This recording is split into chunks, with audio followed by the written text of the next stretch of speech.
চিরসমাপ্তি ঘটল ফুটবল বিশ্বের একটি সোনালি অধ্যায়ের। ২০২৬ বিশ্বকাপের দ্বিতীয় রাউন্ডে নরওয়ের কাছে ২-১ ব্যবধানে হেরে ব্রাজিলের বিদায়ের পর আন্তর্জাতিক ফুটবল থেকে আনুষ্ঠানিক অবসর ঘোষণা করেছেন ফুটবল আইকন নেইমার জুনিয়র। সামাজিক যোগাযোগ মাধ্যম এক্সে দেওয়া একটি পোস্টে এমনটাই দাবি করেছেন ইতালির জনপ্রিয় ক্রীড়া সাংবাদিক ফ্রাজিজিও রোমানো তার পোস্টে লেখেন, ব্রেকিং নিউজ, নেইমার আন্তর্জাতিক ফুটবল থেকে অবসরে নিয়েছেন। এরপর নেইমারের বক্তব্য ক্যাপশনে লিখেন রোমানো। সেখানে লেখা, আমি চেষ্টা করেছিলাম, আমি সত্যিই চেষ্টা করেছিলাম। এই ম্যাটলাইফ স্টেডিয়ামে আমার যাত্রা শুরু হয়েছিল, আর আজ এখানেই আমি শেষ করলাম। সব কিছু এখন শেষ।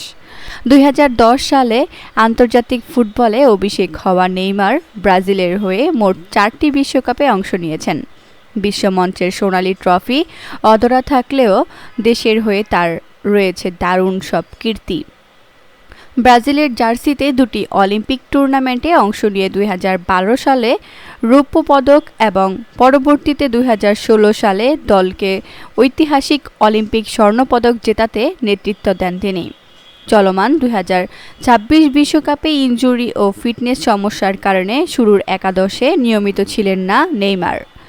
আসরের মাত্র ২টি ম্যাচে বদলি খেলোয়াড় হিসেবে মাঠে নামার সুযোগ পান তিনি।